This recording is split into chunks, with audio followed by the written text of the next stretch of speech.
prosa. ¿En serio, Stephanie? La saya es más complicado que el huayno. Mi tío me contó que en la saya tienes que saltar y hacer más movimientos sumamente complicados. Ya, pero no estoy negando que la saya sea complicada. Solo que te digo que el huayno también es complejo. Hay un montón de zapateos. Mira, yo los quiero ver a los dos bailando saya y bailando huayno. ¿Ya empezamos? Uy, no me había dado cuenta. Otra vez nos volvió a pasar. Por Dios. Bueno. Imainayatas Kachkan Kichik, querida promo 2020. Ahí en Jamus Hakachika y programa de Kichik.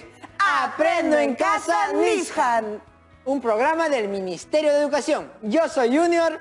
Y yo soy Stephanie. Y acá estamos con todas las energías listas para aprender juntos.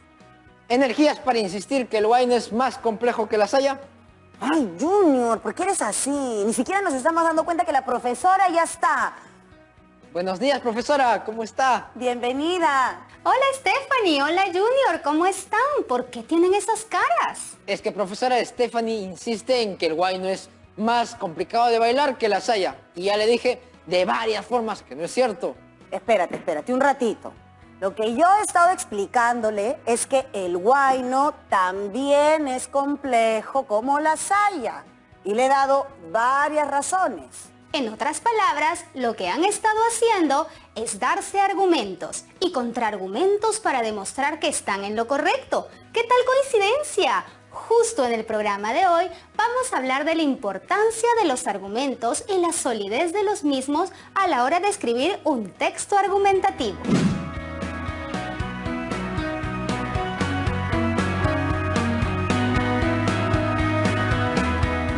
Cierto, profesora. Bueno, hoy nos toca continuar con el ensayo. A ver, Junior, ¿te acuerdas que es un ensayo? Por supuesto que sí. Un ensayo es un tipo de texto. Pero mejor vamos a leer nuevamente la definición que aprendimos previamente. Dice, un ensayo es un escrito en prosa, generalmente breve, que expone con hondura, madurez y sensibilidad una interpretación personal sobre algún tema filosófico, científico, histórico, literario, etc. No lo define el objeto sobre el cual se escribe, sino la actitud del escritor ante el mismo. En el fondo, podría ser una hipótesis, una idea que se ensaya. La definición nos dice muy claro que se trata de una interpretación personal sobre algún tema en particular. Además, hace referencia a la actitud del escritor al desarrollar el ensayo. Efectivamente, muchachos. Un ensayo es un tipo de texto argumentativo donde alguien expresa una opinión sustentada sobre algún tema. Y ahora vamos a empezar a redactar nuestro primer borrador. Traigan sus cosas para que hagan sus apuntes. Vamos a empezar recordando la estructura que debe tener un ensayo. Por ejemplo, este de aquí es un ensayo argumentativo sobre el racismo, publicado en la fuente Foros Ecuador. Y ahora vamos a analizarlo. Vamos a ver las distintas partes que tiene un ensayo. Por lo general, empezamos por el título, el cual en este caso es Ensayo argumentativo sobre el racismo. La segunda parte es un párrafo de introducción sobre el ensayo, que debe enganchar al lector. En nuestro caso dice, ¿alguna vez has sido humillado por pertenecer a un país diferente o simplemente por el color de tu piel? Si la respuesta es afirmativa, este acto se considera racismo. Luego de esto viene la parte más extensa del texto, que es el desarrollo y los párrafos de argumentación, que son una serie de ideas descritas en todo el texto. La verdad es que es un tema bastante interesante, el racismo, ¿no? Y pensar en formas para combatirlo. ¿Y en qué parte del texto está la tesis? A ver. ¿Tesis? ¿Qué era eso? ¿Se acuerdan? Seguro que sí. Bueno, la tesis es la posición o postura sobre un tema. En este caso, debe existir una postura contra el racismo. Interesante, muchachos. ¿Cuál creen que ha sido el propósito del autor al escribir este ensayo? ¿Por qué empieza con una pregunta y no de frente con los argumentos? Creo que especialmente en esta época un escritor debe atraer al público a que lea su obra. El título debe dar una idea sobre de qué se trata el texto y el párrafo inicial nos debe ayudar a pensar en la situación a tratar. Luego de los párrafos de argumentación, podemos notar también un párrafo final. Aquí también se incorporan algunos elementos interesantes. ¿Cuáles creen que son? El párrafo final dice, Ciertamente no hay una solución perfecta para el problema del racismo. Lo único que podemos hacer es limitar su extensión y expansión. La mejor manera es no ser indiferente y empezar a informarse. Tenemos que pensar 2 veces antes de decir algo ofensivo en cuanto a raza, nacionalidad, etc. Solo la tolerancia y la inteligencia humana pueden ayudar a abordar los problemas del racismo. En este caso, la intención del autor es de combatir y no ser indiferente al racismo. Exacto, su intención no era dar a conocer sus argumentos únicamente, sino que también ha buscado generar reflexión en sus lectores. Chicas y chicos en sus casas, llegó la hora de concentrarnos en el ensayo que cada uno de nosotros está haciendo con el tema ¿qué significa ser adolescente en el Perú? Bueno, Junior, entonces cuéntanos cuál es el primer paso para poder empezar nuestro ensayo. Stephanie, lo primero es pensar qué queremos decir. Para nuestro caso, puede ser sobre las dificultades que encontramos al ser adolescentes, dados los mitos existentes sobre ello. Buen tema, ¿verdad? Expresar lo complicado que puede ser a veces ser adolescente en este contexto. Pero esta idea debemos expresarla con argumentos o con hechos que la justifiquen. Me acuerdo de que hace algunos programas leímos un texto de varios autores y salieron muchas ideas interesantes. ¿Podríamos usar las ideas de los autores? Pero Junior, escúchame, no hay que olvidarnos de que cuando vayamos a usar las ideas de alguien más, ¿qué hay que hacer? A ver, hay que citar adecuadamente para no cometer ningún plagio. Eso es muy importante, ¿verdad? ¿Verdad, profesora? ¡Claro que sí! También al citar correctamente estamos mostrando nuestro respeto por los autores. Pero aquí nos falta algo importante, el cuadro de planificación del ensayo argumentativo. Les va a ser de gran ayuda para avanzar su borrador, teniendo claro lo que deben escribir. El programa anterior trabajamos este cuadro de planificación, así que vayan revisando sus apuntes, chicos, y ubiquen este cuadro. Quiero decirles a todos los estudiantes de quinto de secundaria que el cuadro planificador nos va a ayudar, pero como todo en la vida, puede ir cambiando, así que luego podrán hacer cambios. Y Junior, dime, ¿qué te gustaría lograr con este ensayo sobre la realidad de los adolescentes? Bueno, profesora, lo mismo me estaba preguntando yo. Porque claro, uno escribe por una razón, por lograr algo. Y aparte se debe dirigir hacia alguien, ¿verdad? ¡Exacto! Por eso ves en pantalla los recuadros vacíos de la tabla. Propósito, ¿qué es el objetivo o logro que esperas con el texto? Y también está el destinatario, que significa a quién va dirigido el texto. Bueno, a veces los adultos, sobre todo nuestros padres y nuestras madres, no comprenden muchas de nuestras ideas y quisiera escribirles algo bonito para que entiendan y puedan confiar mucho más en nosotros. Oye, qué buena idea. Bueno, me imagino que les escribirás en lenguaje formal, ¿no? Todo lo contrario, Stephanie. Para este caso creo que tendría que usar un lenguaje más cercano a ellos, algo más informal, más amical. Sí, puede ser, pero no sé, pues ¿cómo vas a hacerlo de manera informal? Eso sería no tan respetuoso, ¿no? ¿O no? ¿Acaso todas las personas que hablan de manera formal son respetuosas? Eso no tiene nada que ver con respeto o irrespeto. Una persona puede ser sumamente irrespetuosa siendo formal, así como completamente respetuosa siendo informal. Tiene razón, profesora. No había pensado en eso. Discúlpame, Junior, discúlpenme. No hay problema. De hecho, yo también lo dudaba al inicio. Bueno, ya tengo listo mi cuadro de planificación y estoy preparado para buscar mis argumentos. Quedaría más o menos así. Entonces, mi destinatario son los padres de familia de mi comunidad. Mi propósito es motivarlos a entender que los adolescentes son valiosos y quisiéramos que respeten sus intereses. Utilizaré en esta ocasión el lenguaje informal. Sobre el título y el número de párrafos, bueno, pronto lo haré. ¿Y qué opinas, Stephanie? ¿Estás de acuerdo con el cuadro de planificación? Me gusta lo que propone Junior. Pero estoy segura de que muchas chicas y chicos en sus casas también tienen otras ideas, ¿verdad? De hecho, yo tenía una completamente distinta.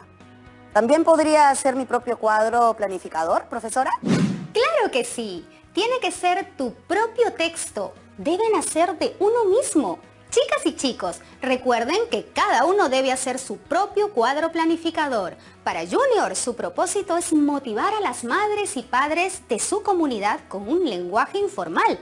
pero ustedes pueden hacerlo de otra manera. Pueden tener otro propósito o destinatario.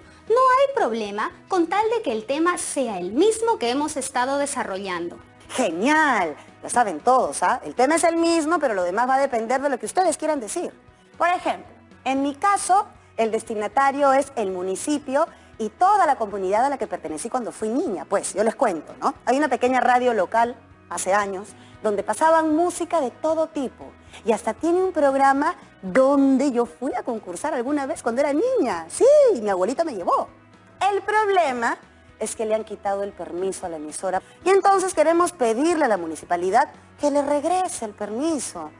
En realidad es un señor bien viejito el que maneja solo toda la radio. Entonces yo voy a hablarles a la municipalidad de la importancia que puede tener esta radio para enfrentar los mitos que se tienen sobre la adolescencia y que se utilice como retribución. Horas de emisión para compartir contenidos culturales. ¡Asu, Stephanie, qué genial! Yo no sabía que todo eso se podía hacer con un ensayo. ¿Y cómo sería tu cuadro planificador? Ah, ahí está el detalle, pues. Mientras ustedes conversaban hace un rato, yo ya lo estaba preparando. Y lo he puesto así. A ver qué les parece. En este caso yo he pensado en un título que sería La radio y su impacto positivo en los adolescentes. Además, el destinatario es el municipio. Mi lenguaje será formal. Y mi propósito es explicar que a los adolescentes les gusta mucho este tipo de espacios y los ayudan mucho. Y también he pensado en que va a tener 5 párrafos. Me gusta cómo has hecho tu planteamiento. Igual me imagino que posiblemente cambiarás algunas cosas más tarde. Sí, puede ser que el título, porque está muy largo. Pero bueno, como usted lo dijo, por el momento puede quedar así, ¿no? Más bien, vamos a poner juntos mi cuadro planificador y el de Junior, para que todos en sus casas puedan ver, pues, que teniendo el mismo tema, podemos tener propósitos y destinatarios distintos. ¡Excelente idea, Stephanie! ¡Ahí va! Chicas y chicos, aquí tenemos 2 ejemplos de cuadros planificadores. ¿Ven cómo se parte del mismo tema, pero todo lo demás es distinto? Si bien tenemos definido el tema, ¿qué significa ser adolescente en el Perú? Cada uno de ustedes va a tener su propio propósito, estilo, destinatario, título, etc. Es importante que escriban lo que sientan de verdad y no para quedar bien con alguien. Entonces, una vez que tengamos nuestra planificación lista, ya podemos empezar a escribir. Exacto. Para poder armar nuestro texto tenemos que tener, obviamente, los argumentos que queremos proponer. ¿Y dónde están los argumentos? Pues Stephanie, deberían estar en los apuntes que hemos tenido en los programas anteriores cuando leímos el texto. Espero que ustedes en casa también ya tengan a la mano sus apuntes, ¿no? ¿Sí? Bueno, si no, aprovechen en traerlos mientras hacemos una pequeña pausa aquí en Aprendo en Casa. Para quinto de secundaria. Seguimos aquí en su programa favorito, Aprendo en Casa. Es hora de empezar a pensar en lo que vamos a escribir. Yo creo que podríamos hablar de algunas ideas que salieron en esas sesiones. De repente podríamos poner 2 o 3 de esas ideas, pero, profesora, ¿es posible que usemos otras ideas o argumentos aparte de los propuestos por los autores de las lecturas analizadas? ¡Claro que sí! Tu texto tendrá más valor si contiene referencias bibliográficas de distintos autores. Eso ayudará a fortalecer tus argumentos. Así podrás exponer tu punto de vista demostrando que no solo es tu idea, sino la de alguien más. Pero eso sí, tampoco exageren con las citas. Recuerden que en el texto que analizamos se cita a muchos autores dentro del texto. ¿Qué les parece si armamos una tabla y vamos agregando todos los argumentos? ¡Perfecto! La profesora Betsy nos dirá si estamos bien o no. Pero antes, un par de recomendaciones para su trabajo de planificación. Van a trabajar juntos esta primera etapa sobre los argumentos que usarán y luego cada uno va a adaptar su propio texto, ya que han definido que van a ser diferentes. No necesitan hacerlo en el mismo papel donde harán su texto argumentativo. Vean el siguiente cuadro que les va a ayudar a procesar mejor la información. Aquí va. Muchas gracias, profesora. Estoy seguro que el cuadro nos ayudará un montón. Amigas y amigos en casa, No importa si nos ven por televisión o nos siguen por redes sociales, ustedes intenten también hacer un cuadro similar. Recuerden que nuestro ejemplo es un cuadro simple. En investigación existen cuadros mucho más grandes y matrices complejas. ¿Qué les parece si empezamos a poner las citas más resaltantes y pensamos juntos en cómo podrían ayudarnos? Yo tengo algunas que les quiero mostrar. No se vayan a asustar porque voy a llenar la pantalla de citas, ¿ah? Así que ayúdenme, por favor. La psicología del desarrollo ha pasado por un largo viaje en el que ha ido entendiendo a la adolescencia como una etapa en sí misma y no como una mera transición entre una etapa y otra.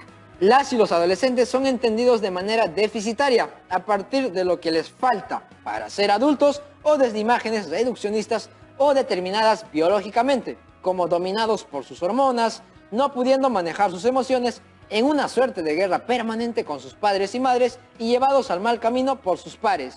Consideramos que un aspecto crucial que define la etapa de la adolescencia es el hecho de experimentar una serie de cambios sumamente significativos a nivel cerebral, cognitivo, emocional, social.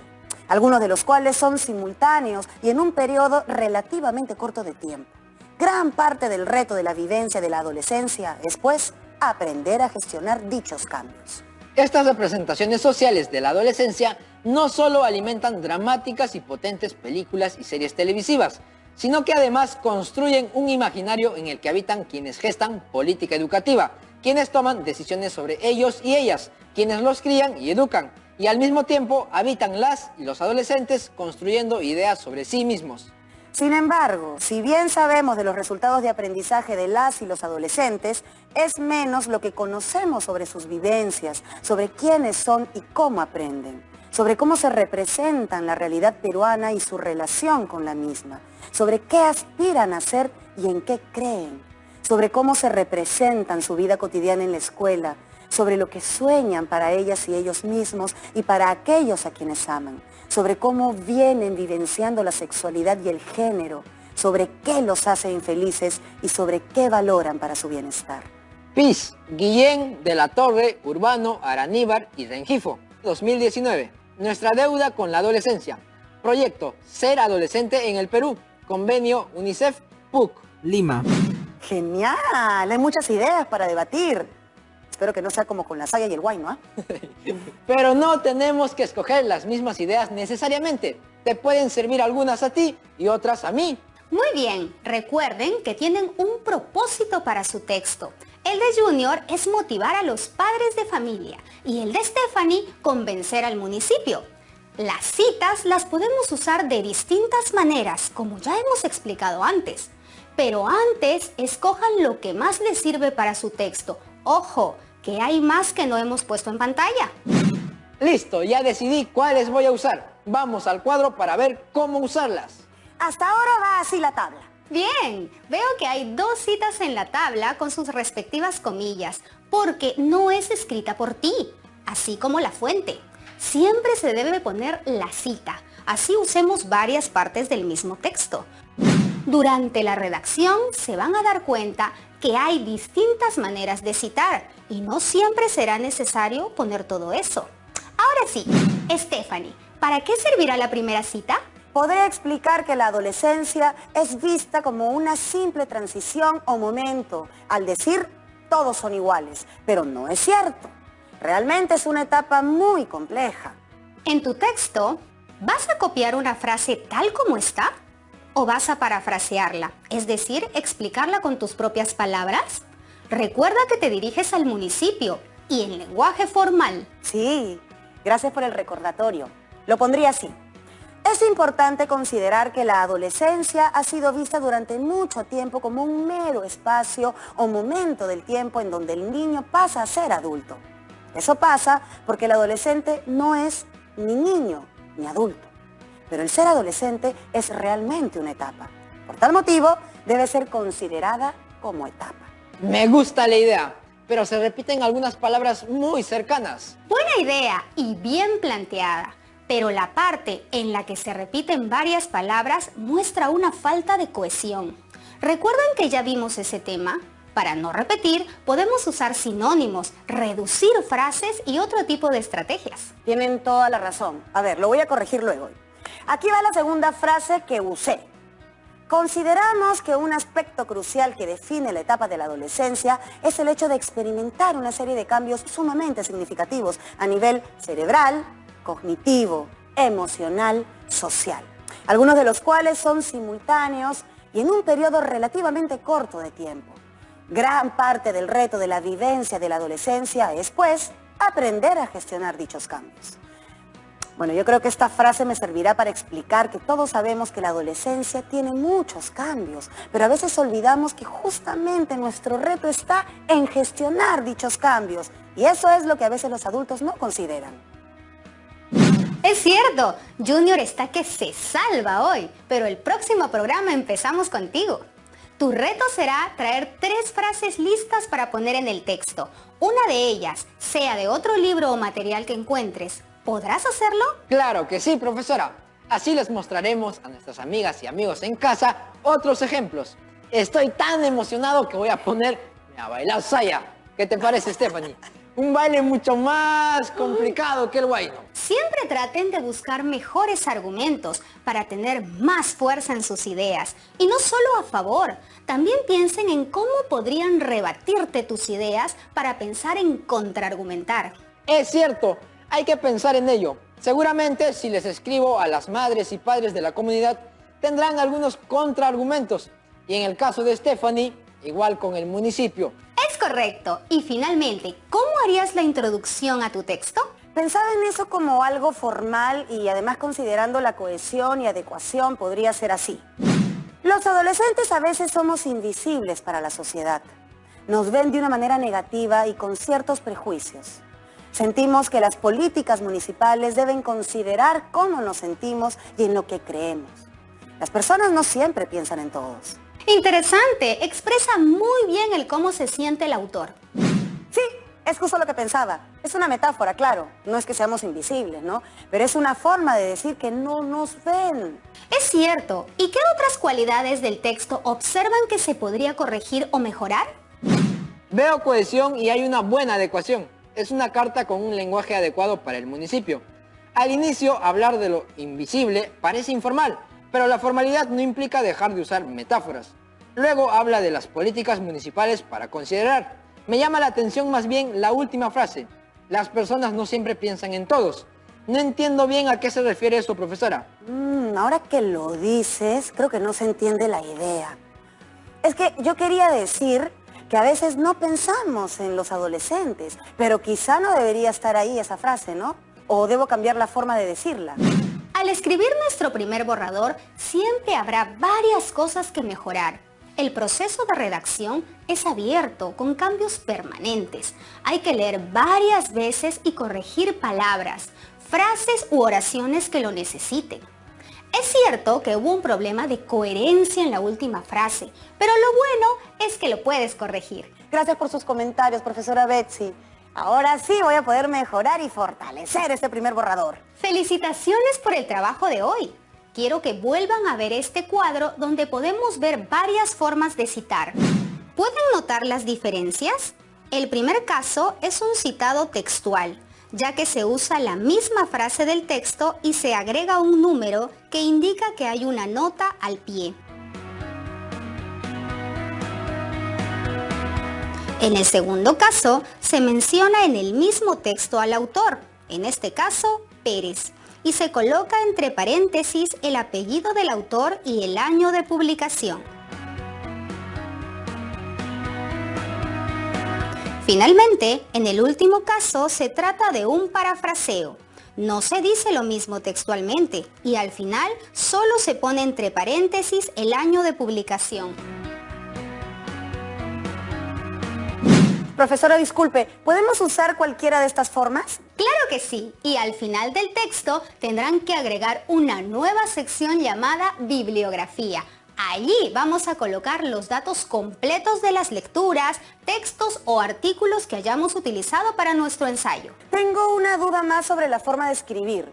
¿Hay que usar siempre una estructura fija o podemos tomarnos la libertad de ser variados y originales al escribir? Claro que tienes libertad para escribir, pero recuerda respetar la coherencia, la cohesión, la adecuación y por favor, no olvides la ortografía. Traten de respetar su planificación. ¿Cómo así respetar la planificación, profesora? Se refiere a que si ya definiste un destinatario, un lenguaje o un estilo, debes cumplirlo, porque es lo que tú mismo has propuesto.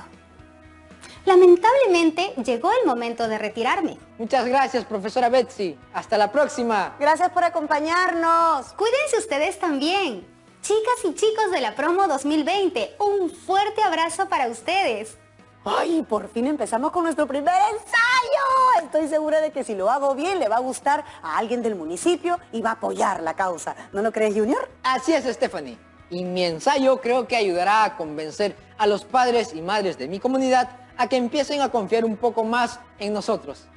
Me emociona mucho saber todo lo que se puede lograr redactando un texto. Pensé que era aburrido, pero me gustó porque tenemos libertad. Uy, sí. Apenas escuché ensayo y adolescencia, bueno, pensé que sería un texto igual para todos. Menos mal que cada uno lo puede plantear como se sienta más cómodo. Recuerden que la idea es que las demás personas empiecen a entendernos mejor. ¿Se imaginan que todas y todos los estudiantes del país escriban ensayos sobre lo que significa ser adolescente en el Perú? Solo piensen en todas sus amigas y amigos, los estudiantes en sus regiones y en todo el país también escriban ensayos y luego los publiquen. ¿No generaría un gran impacto? Yo no había pensado eso. ¡Ay! Amigas y amigos en sus casas, hagamos un reto masivo. Apenas tengan sus ensayos, publíquenlos en sus redes sociales. Sí, por escrito, en su comunidad, donde sea. Hagamos que todos los adultos del país conozcan nuestra opinión. Eso es. Qué pena que ya tenemos que irnos. ¡Ay, sí! El siguiente programa, chicas y chicos, recuerden que vamos a hacer el texto final. Y aquí va el reto para hoy. ¡Terminar el borrador! Exacto. El reto será terminar el borrador de su texto. Les recomiendo que lo hagan con cariño, seriedad y verdadera motivación.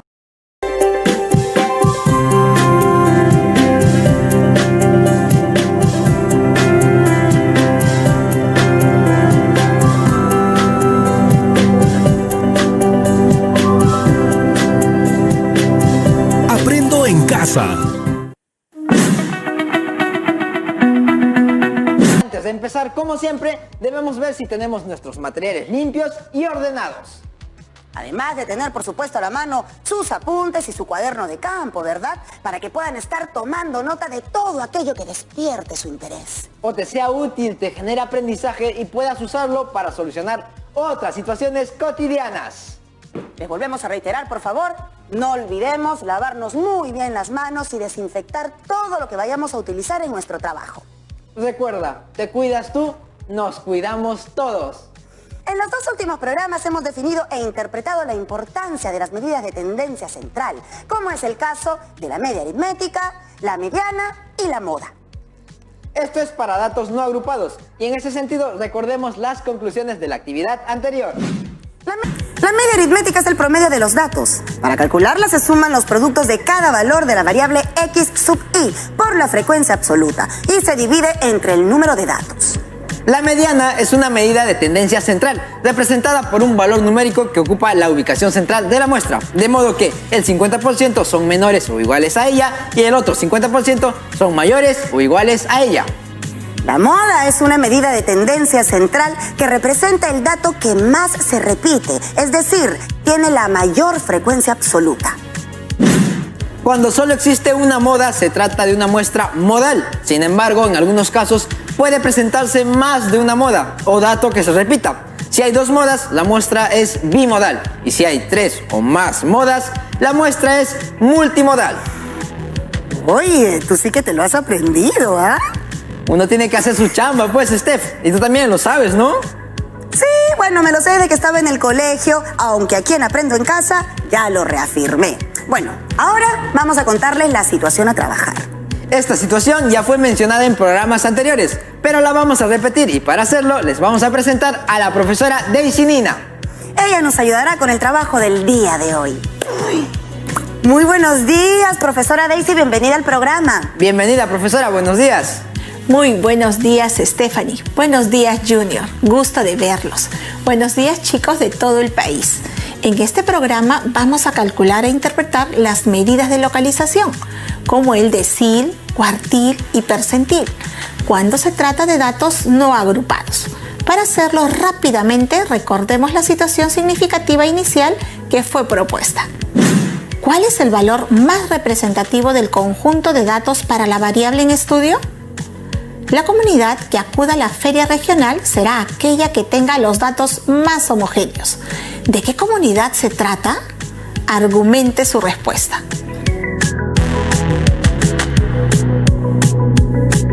Antes de comenzar, es importante establecer una ruta de trabajo. Creo que por ahí hay una imagen que explica eso, ¿no? Para lograr el propósito debemos revisar y comprender en primer lugar qué es el decil, cuartil y percentil para datos no agrupados. Resolver diversas situaciones relacionadas con cada una de las medidas de localización. Usar estos conocimientos para dar respuesta a la pregunta B de la situación significativa.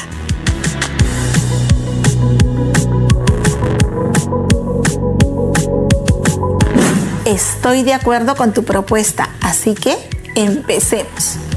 Pues bueno, empecemos recordando una vez más que nuestro propósito y guía para esta actividad es... representar las características de una muestra mediante el estudio de variables y el comportamiento de los datos mediante el uso de medidas de localización como el decil, cuartil y percentil para datos no agrupados. Entonces empecemos con la primera parte y vamos al grano. Chicos en casa, miren. ¿Qué idea se les viene a la mente cuando hablamos de cuartil, decil y percentil? Pongan lo que recuerdan de estas medidas de localización en su cuaderno de campo o en las hojas donde estén tomando sus apuntes. Les daremos unos segundos para que coloquen sus ideas. Profesora, les comento que son varias definiciones, así que creo que mejor vamos por partes. En primer lugar, un cuartil divide la distribución en 4 partes iguales, cada una de las cuales engloba el 25% de las observaciones, para lo que se establece 3 criterios de división a las que denominaré cuartil 1, cuartil 2 y cuartil 3, que corresponden al 25%, 50% y 75% de los datos respectivamente. Ayúdame, Stephanie, ahora es tu turno. Por supuesto. En segundo lugar, un decil divide la distribución en 10 partes iguales, cada una de las cuales engloba el 10% de las observaciones, por lo que se establece 9 criterios de división a las que denominaré decil 1, decil 2, decil 3, hasta decil 9, y que representan el 10%, 20%, 30%, hasta el 90% de los datos respectivamente. En tercer lugar, un percentil divide la distribución en 100 partes iguales, cada una de las cuales engloba el 1% de las observaciones, por lo que se establece 99 criterios de división a los que denominaré percentil 1, percentil 2, percentil 3, hasta percentil 100, y que representan el 1%, 2%, 3%, hasta el 99% de los datos respectivamente. Oye, Junior, yo creo que más de uno en su casa debe estar pensando en las definiciones. Yo también creo que sí, Stephanie, pero a ver, vamos a ver. Entonces, vamos recordando e identificando la cantidad de partes en que se divide una distribución de datos. Cuartil. A una distribución la he dividido en 4 partes iguales, por lo que con seguridad he considerado 3 criterios de división. Decil. A una distribución la he dividido en 10 partes iguales, por lo que con seguridad he considerado 9 criterios de división. Percentil. A una distribución la he dividido en 100 partes iguales, por lo que con seguridad he considerado 99 criterios de división. ¿Por qué cuando digo que decil es el producto de dividir la distribución de datos en 10 partes iguales, aclaro que hago 9 divisiones y no 10? Como ven ustedes, para tener 10 partes iguales hay que hacer 9 divisiones o 9 cortes o como quieran llamarlos. A continuación mostramos un gráfico que muestra la división en 10 partes iguales. Recuerden también que cada una de las partes engloba el 10% de las observaciones. cada decil deja a su izquierda el 10% de los datos. Así, por ejemplo, el decil 4 deja a su izquierda el 40% de los datos.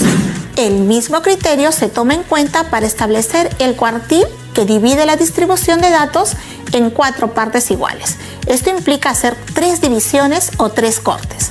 Cada cuartil deja a su izquierda al 25% de los datos. Así, por ejemplo, el cuartil 3 deja a su izquierda el 75% de los datos. ¿Entendido? Entendido. Continuamos. Lo mismo funciona para el percentil, por supuesto. Para dividir la distribución en 100 partes iguales, aplicamos 99 criterios de división. Cada percentil deja a su izquierda al y% de los datos. Así, el percentil 76 deja a su izquierda el 76% de los datos. Creo que con esta explicación solucionamos una primera confusión que podría surgir en cualquiera de ustedes. Ahora bien, para mí es importante anticiparme a otras dudas que podrían surgir en el camino respecto a las equivalencias. Les pediré en esta parte que dispongan de 3 rectángulos. Se sugiere de 50 centímetros por 20 centímetros, para dividirlos en 100 partes, 10 partes y 4 partes iguales respectivamente. Ustedes van a preparar algo como esto.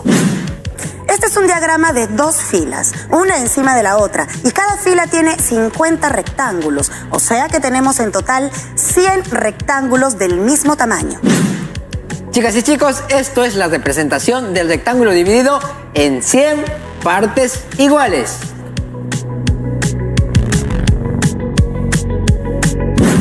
Ahora cogemos otro rectángulo del mismo tamaño y lo dividimos en 10 partes iguales. Cada parte representa el 10% del total.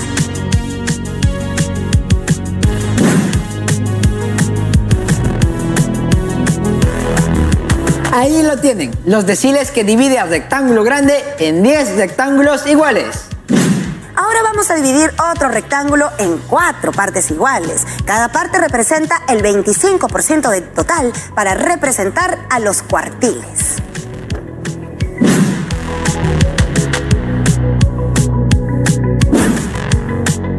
A continuación se muestran los 3 rectángulos con sus respectivas divisiones. Correcto. Ahora les pido representar el 50% en cada uno de los rectángulos divididos y luego identificar a qué medida de localización o de posición corresponde. Profesora Daisy, ¿podemos pintar o sombrear cada uno de los rectángulos para representar el 50% del total? Por supuesto que sí. Adelante. Entonces, profesora, chicas y chicos, luego de pintar el 50% del total, va quedando de la siguiente forma.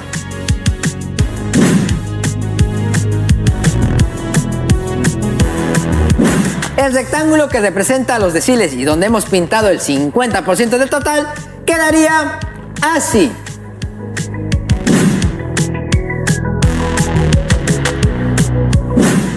Finalmente, el rectángulo que representa a los cuartiles y donde hemos pintado el 50% del total quedaría así.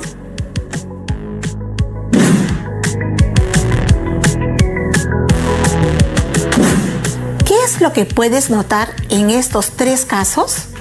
¿Y qué tipo de relación encuentras entre estos 3 gráficos que podría ayudar a la comprensión de los percentiles, deciles y cuartiles? En las 3 figuras se ha sombreado regiones equivalentes, por lo que podríamos decir que para una misma distribución de datos, los datos que corresponden al percentil 50, al decil 5 y al cuartil 2 son equivalentes.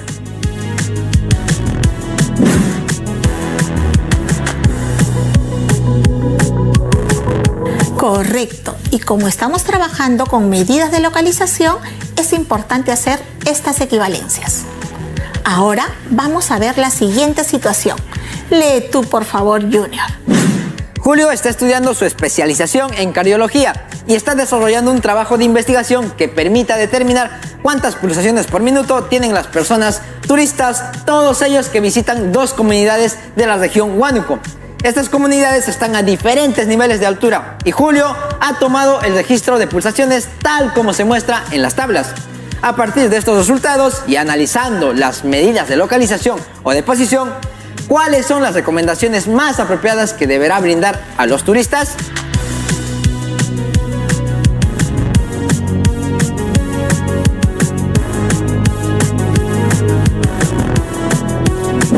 Muy bien, y ustedes chicos en casa creo que ya saben qué es lo que deben hacer. Vamos a tomarnos unos segundos para ordenar estos datos de menor a mayor. Para hacerlo, Junior, te pediré que nos muestres cómo nos deben quedar los datos una vez que los ordenemos. Profesora, ¿puedo usar la tabla de distribución de frecuencias para ordenar los datos? Claro que sí. Luego de hacer el conteo, ordenar los datos, considerar la frecuencia absoluta y la frecuencia absoluta acumulada, la tabla quedaría así. Ese es mi resultado, profesora. ¡Qué bien, Junior! Te has preparado muy bien para este programa. Ahora, para calcular la posición de los cuartiles, deciles y percentiles, debemos tener en cuenta lo siguiente. Dado que los cuartiles dividen la distribución en 4 partes iguales, entonces Q sub I debe ser igual a I multiplicado por N, todo sobre 4. Dado que los deciles dividen la distribución en 10 partes iguales, entonces D sub I debe ser igual a I multiplicado por N, todo sobre 10. Dado que los percentiles dividen la distribución en 100 partes iguales, entonces D sub I debe ser igual a I multiplicado por N, todo sobre 100. Profesora, con esto ya se puede calcular la posición de los datos y esto ayuda a resolver la situación propuesta, ¿no es así? Vamos a calcular la posición de las 3 medidas y a partir de los resultados analizaremos, interpretaremos y les daremos recomendaciones a los turistas que visitan ambas comunidades. Atención, atención a esto, promociones de todo el Perú. Para calcular el percentil 50 multiplicamos 50 por 20 sobre 100, dando como resultado 10. Es decir, el percentil 50 es igual a 10. Ubicamos qué valor de la frecuencia absoluta acumulada lo contiene para identificar el número de pulsaciones por minuto. Vemos que en la comunidad A corresponde a 72 pulsaciones y en la comunidad B también corresponde a 72 pulsaciones. Los resultados obtenidos no dan alertas del posible problema que puede ocasionar el número de pulsaciones por minuto. Si calculamos el decil 8, este es igual a 8 por 20 sobre 10, teniendo como resultado que el decil 8 es igual a 16. Ubicamos qué valor de la frecuencia absoluta acumulada lo contiene para identificar el número de pulsaciones por minuto. Vemos que en la comunidad A corresponde a 75 pulsaciones y en la comunidad B corresponde a 76 pulsaciones. Esto indica que los turistas que visitan la comunidad B son los que deben tener mayor cuidado. Para el caso del cuartil, multiplicamos 1 por 20 sobre 4, dando como resultado que el cuartil 1 es igual a 5. Ubicamos qué valor de la frecuencia absoluta acumulada lo contiene para identificar el número de pulsaciones por minuto. Vemos que en la comunidad A es 60 pulsaciones y en la comunidad B es 65 pulsaciones, lo cual indica que los turistas que visitan la comunidad B son los que deben tener mayor cuidado. Estos dos últimos resultados nos muestran que en la comunidad B se está dando un incremento en el ritmo cardíaco de los turistas. ¡Wow! ¡Qué interesante, profesora! Es importante reconocer que si hemos calculado el percentil 50, daría lo mismo que calculemos la mediana. No olvidemos que la mediana divide el conjunto de datos en 2 partes iguales, de modo que el 50% son menores o iguales a ella y el otro 50% son mayores o iguales que ella. Y el percentil divide a la población en 100 partes iguales. Esto quiere decir que si calculamos el percentil 50, es equivalente a calcular la mediana. Sí, profesora, qué interesante. Ahora toca analizar la situación significativa inicial. Calculamos el cuartil 2, el decil 6 y el percentil 20 de la cantidad de hijos que tienen 20 familias de las dos comunidades. Para ello veamos nuevamente los datos. También quiero mencionarles que es conveniente encontrar la frecuencia absoluta acumulada para que de un solo vistazo podamos ver cuál es el dato que necesitamos. Para hacer esto le pedimos a Stephanie que aumente una columna para explicarnos cómo los datos se van acumulando. Encantada. Acumulando los datos, tenemos lo siguiente. Perfecto. A partir de esos datos en la tabla ya podemos calcular las medidas de posición que solicitan. Empiezo explicando el procedimiento para calcular el cuartil 2. El cuartil 2 es igual a 2 por 20 sobre 4, obteniendo como resultado 10. Ubicamos qué valor de la frecuencia absoluta acumulada lo contiene, para así identificar el número de hijos. Vemos que en la comunidad Quechua son 3 hijos y en la comunidad Shipibo-Conibo también son 3 hijos. Los resultados son iguales. Esto quiere decir que los datos en esa posición también lo son. Y además que el 50% de familias tienen 3 hijos o menos. Junior, ¿puedes continuar calculando el decil? Por supuesto, profesora, creo que me lo sé. Para calcular el decil 6, primero recordemos que el decil divide la distribución de datos en 10 partes iguales. Bueno, calculando el decil 6, tenemos que 6 por 20 sobre 10 da como resultado 12. Profesora, ¿lo interpreté bien? Sí, Junior, el decil 6 es igual a 12. Ubicamos qué valor de la frecuencia absoluta acumulada lo contiene, para así conocer el número de hijos. Vemos que en la comunidad Quechua son 3 hijos y en la comunidad Shipibo-Conibo son 4 los hijos. Resultados diferentes. Esto quiere decir que los datos en esa posición también lo son, indicando que para el decil 6 la comunidad Shipibo-Conibo supera a la comunidad Quechua en número de hijos. Además, quiere decir que el 60% de familias de la comunidad Quechua tienen 3 hijos o menos y que en la comunidad Shipibo-Conibo el 60% de familias tienen 4 hijos o menos. Ahora bien, calculando el percentil 20 es igual a 20 por 20 sobre 100, por lo que podemos observar que el percentil 20 es igual a 4. Ubiquemos qué valor de la frecuencia absoluta acumulada lo contiene para identificar el número de hijos. Vemos que en la comunidad Quechua corresponde a 2 hijos y en la comunidad Shipibo-Conibo corresponde a 1 hijo. Los resultados obtenidos son diferentes. Significa que los datos en dicha posición también lo sean, indicando que para el percentil 20 los datos de la comunidad Quechua superen el número de hijos a la comunidad Shipibo-Conibo. Además, significa que el 20% de familias de la comunidad Quechua tienen 2 o menos hijos y que el 20% de familias de la comunidad Shipibo-Conibo tienen un solo hijo. ¿Qué conclusiones podemos sacar de este análisis, profesora Daisy? Observando las tablas y los valores obtenidos de algunas medidas de localización, parece que los datos de la segunda tabla, la que corresponde a la comunidad Shipibo-Conibo, son más dispersos. Para tener seguridad de esto, debemos usar otras medidas, llamadas medidas de dispersión. Estas son, por ejemplo, la desviación media, la varianza y la desviación estándar. Estas medidas las aprenderemos en el siguiente programa de matemática y con ellas podremos responder a la pregunta del inciso B de nuestra situación significativa. Suena interesante, pero a la vez creo que un poquito difícil. Pero veremos qué pasa. Bueno, jóvenes, debo preparar otra clase y ahora los dejo. Conmigo será hasta otra oportunidad. Que les vaya bien. Muchas gracias, profesora, por su apoyo. Chao. Y bien, chicas y chicos, antes de irnos daremos a conocer algunas conclusiones importantes.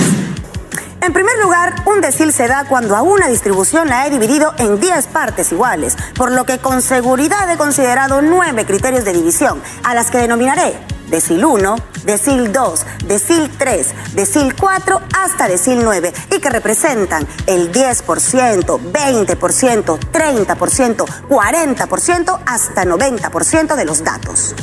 En segundo lugar, un cuartil se da cuando he dividido la distribución en 4 partes iguales, por lo que con seguridad he tomado en cuenta 3 criterios de división a los que denominaré cuartil 1, cuartil 2 y cuartil 3, y que corresponden al 25%, 50% y 75% respectivamente.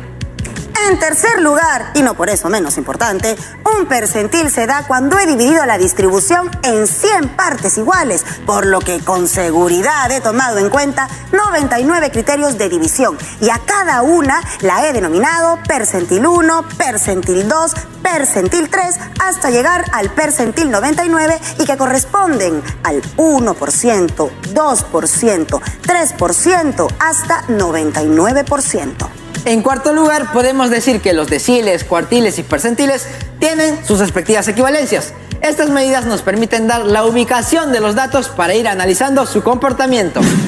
Y a continuación, se viene el reto. Una institución educativa busca determinar la percepción que tienen los estudiantes de un nuevo profesor de matemática. En una escala de 0 al 30, los estudiantes de los 2 quintos de secundaria le han puesto los siguientes puntajes. Para quinto A, los puntajes son los siguientes: 18, 22, 25, 30, 22, 22, 24, 30, 23, 24, 28, 25, 20, 24, 26, 25, 28, 27, 27 y 26. Para quinto B, los puntajes son 25, 22, 23, 25, 26, 26, 25, 25, 30, 30, 22, 25, 30, 27, 25, 25, 25, 30, 22 y 24. ¿Qué sección le dio la más alta calificación? Toma tus apuntes y compara tus respuestas con tus compañeros.